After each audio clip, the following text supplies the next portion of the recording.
안녕하십니까. 개인 투자가들의 승리 투자를 위한 KS 김기수 주식의 김기수입니다. 자, 오늘 코스닥 시장이 조정이 나왔습니다. 그러나 조급해하지 마셨으면 좋겠습니다. 강세장 속에서 나타나는 속도 조절일 뿐이다. 그리고 시장의 큰 추세는 변한 것이 없다는 겁니다. 한마디로 이야기하면 시장 쉬었다. 쉬기. 그죠?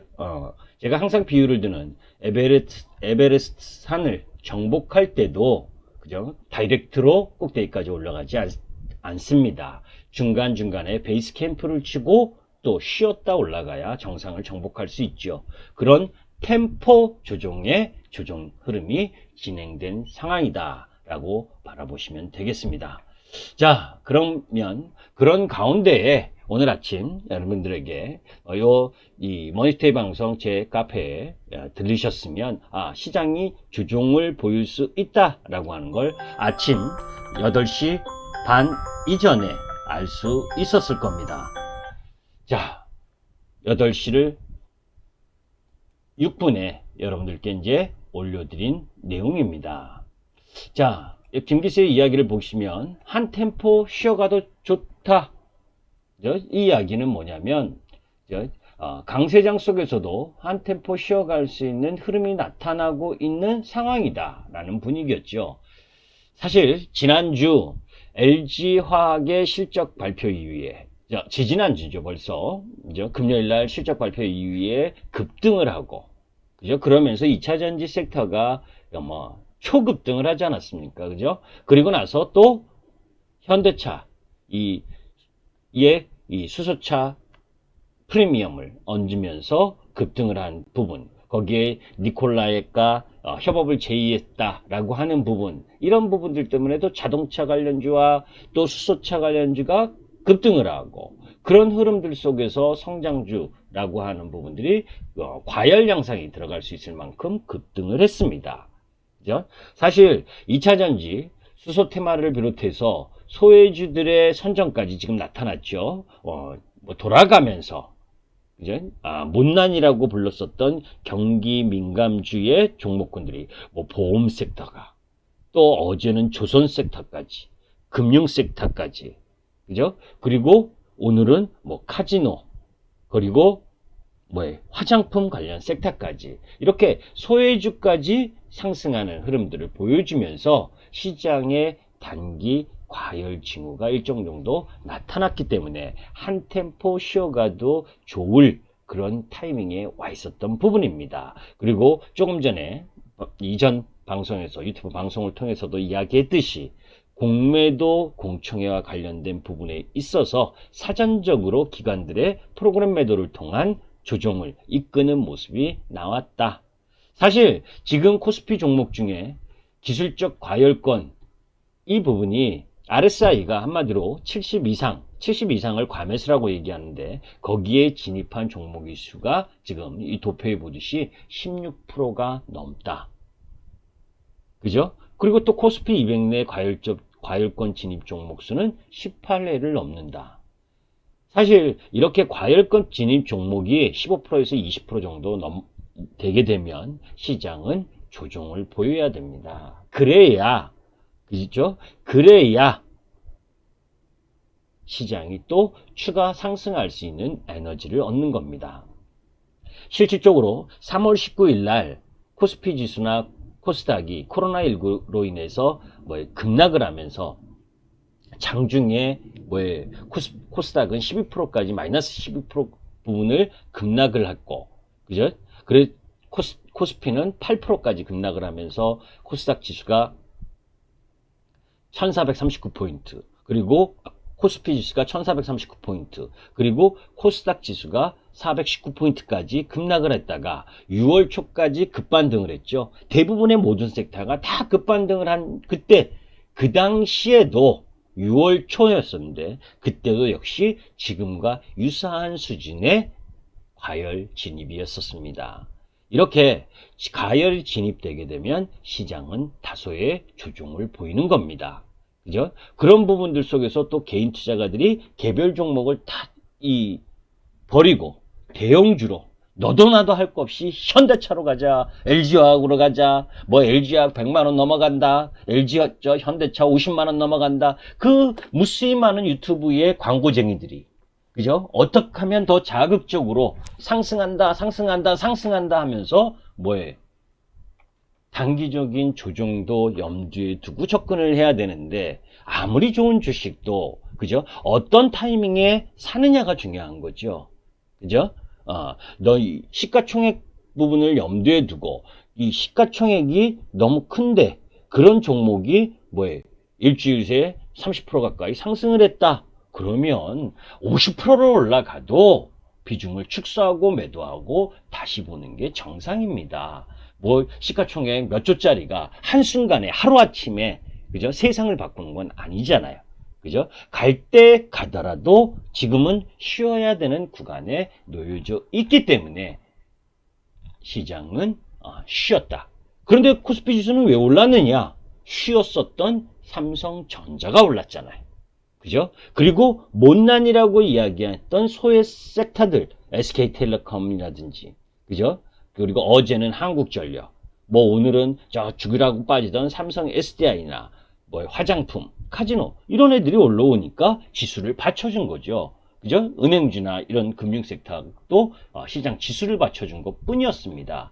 자, 일정 정도 보게 되면 7월 중순 기준 코스피 내 개인 투자자의 매매 비중은 중소형주가 60%고 대형주가 40% 비중이었다면, 최근 일주일은 전부 다 대형주 쪽으로, 전부 다라고 얘기하기는 좀 그렇고, 상대적으로, 그죠? 상대적으로 대형주가 50%가 넘어서면서 이제 대형성 종목의 과열이 일정 정도 진행됐던 거죠. 그런데 그런 대형주들이 조정을 받으면 개인 투자가들은 또 뭐예요? 중소형 종목을 매도하고 조정받는 대형주를 또 매수하게 됩니다. 이런 흐름들이 진행되다 보니까 종목별로 특히 신용이 많은 쪽 라인의 종목 부분들은 하락 변동성도 크다라고 하는 부분입니다. 여하튼 코스닥은 개인 투자자 비중이 절대적으로 높은 특성이 있지만 올해 4월 이후에는 90% 중반대에서 정체 중이죠. 자, 여하튼 강세장에서는 낙관에 기댄 가격과 수급 쏠림은 불가피한 면이 있습니다. 하지만 그 과정에서 과열 해소 국면도 존재하는 겁니다. 그래서 제가 지난 방송을 통해서도, 그죠? 2차 전지나 자동차 이런 쪽 부분이 중장기 흐름에 있어서는 양호하지만 단기적으로는 이격도 높고 쉬어가야 될 만한 흐름이 놓여져 있다. 그러니까 비중을 좀 축소한 이후에 다시 보는 것이 필요로 하다라는 이야기를 했던 겁니다. 자, 전체적으로 보면 그런 흐름들 속에서 또 이번 주는 옵션 만기까지 놓여 있고, 옵션 만기가 끝나면 또 8월 15일 미국과 중국의 이 고위급 회담, 그 속에서 1차 무역협상 이행 여부에 대한 점검. 그래서 그 둘이 사이가 관계가 악화가 되면 우리 시장의 조정이 좀 길어질 수도 있는 겁니다. 그렇기 때문에 우리 개인 투자가분들이 현금을 계속해서 만들어낼 수 있는 조폐공사 사장 아들딸이 아니잖아요. 조폐공사 사장 아들딸도 돈을 무수히 찍어낼 수는 없죠. 여하튼 그렇게 돈이 계속 있는 게 아니기 때문에 너무 과격한 이격으로 올라왔을 땐 비중을 조금 줄이고 다시 볼 필요도 있는 부분인 겁니다. 어떤 전문가나 비방하려고 하는 건 아니고, 주식을 차트를 보지 않고 펀더멘탈만 본다라고 이야기를 합니다. 그러면서 차트에 답이 전혀 없다, 이런 이야기를 하는 분이 계시더라고요. 그러면 무엇을 보고 매매를 합니까? 그죠? 제가 항상 주식 투자가들에게 이야기하는 건 기본이 펀더멘털이다. 그죠? 주식이 어떤 실적을 갖고 어떤 매출 성장성과 이익 성장성을 갖느냐, 이것이 가장 중요하다. 그러나 두 번째, 그것을 뒷받침해서 매수와 매도의 타이밍을 잡을 수 있는 기술적 흐름에 대한 공부도 게을리해서는 안 된다. 왜? 그러니 이상 징후가 발생을 해서 기술적 차트가 무의미하다라고 이야기하는 사람들은 차트를 전혀 볼 줄 모르는 겁니다. 그러니까 매수 신호일 가능성과 매도의 확률이 높은 흐름인지를 구분을 못하기 때문에 그런 말을 하는 거예요. 그죠? 그냥 말만 잘하는 것 뿐이죠. 그죠? 펀더멘탈만 이야기를 하는 사람들 중에 두 가지 부류가 있다는 걸 여러분들이 염두에 둬야 됩니다. 하나는 정말 그 관련된 부분에 대한 지식이 많거나 말만 잘하거나 그 두 가지 중에 하나죠. 그죠? 저도 여러 가지 리포트를 보고 여러분들께 설명을 드리고 내용을 가지고 그것을 통해서 기술적 분석을 통해서 매수의 타이밍과 비중 축소의 타이밍을 잡는데도 불구하고 실패할 확률이 있는데 그렇지 않고 오직 펀더멘탈만이다? 그럼 이런 말을 합니다. 기관 투자가가 외국인 투자가가 LG화학을 사고 현대차를 샀는데 무슨 기술적 차트를 보냐 안 보냐? 예, 걔네들이 안 볼 것 같습니까? 그죠? 꼭대기에 올라가 있는 종목을 무지막지하게 사대겠어요? 며칠 올라왔으면 그것이 좀 쉬는 타임, 조정의 구간 이런 부분을 이용해서 또 매수를 늘리는 거지. 그 종목이 좋다고 매일 매수를 들어옵니까? 그렇지 않죠. 그러면서 실질적으로 설명은 미국 시장을 설명하고 코스피 시장을 설명할 때는 또 차트를 가지고 설명을 해요. 완전히 이율배반적이잖아요. 그죠? 차트 볼 필요 없다며. 그 볼 필요 없는 거를 왜 그걸 가지고 설명을 하냐고. 그죠? 그러니까 그것을 가지고 설명을 한다라고 하는 부분은 무엇이냐면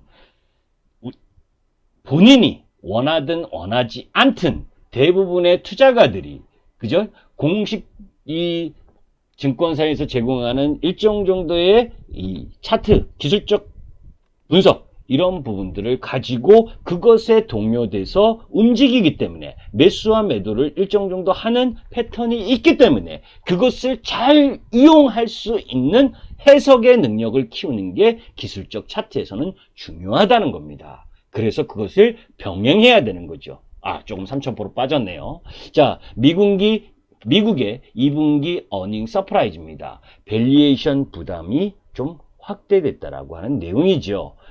원체 2분기 실적 부분에 있어서 목표치를 예상치를 하향 조정했었기 때문에 미국 시장의 실적 발표의 서프라이즈 지수는 82%에서 84% 정도까지 나올 정도로 실적의 서프라이즈가 나타났지만 실질적으로 보게 되면 S&P 500 종목 부분에 있어 91% 정도 실적 발표했는데 그죠? 예상치 대비는 전부 다 나아졌지만 현재 12개월 예상 PER 부분이 23배로 밸류에이션이 다소 고평가 영역에 진입된 것은 분명합니다. 다만 제가 지난번에 이야기한 것처럼 IT 버블이었었던 2000년 부분과 비교를 하게 되면 그렇게 큰 버블은 아니다라고 하는 부분이죠. 이런 부분들의 가격 밸류에이션에 대한 해소 과정이 일정 정도 진행된다면 시장은 또다시 올라갈 수 있다라는 쪽으로 바라보시면 됩니다. 그죠? 그런 관점에서 여러분들이 잘 이해하셨으면 좋겠습니다. 하여튼 그런 부분들 속에서 요 다음 방송에서는 핵심 섹터의 핵심 종목들을 가지고 한번 설명드리는 시간을 갖도록 하겠습니다. 김기수의 주식 여러분들이 함께 하셨으면 좋겠고 나중에 조금 더 구독자 수나 이 조회수가 많아지면 매주 하루 이틀 정도 실시간 방송을 통해서 여러분들의 종목 진단이라든지 종목 상담 그리고 시장에 대한 판단 이런 부분들에 대한 언급 드리는 시간을 갖도록 할 테니까 여러분들께서 도움이 되셨다면 구독과 좋아요 부탁드립니다. 감사합니다.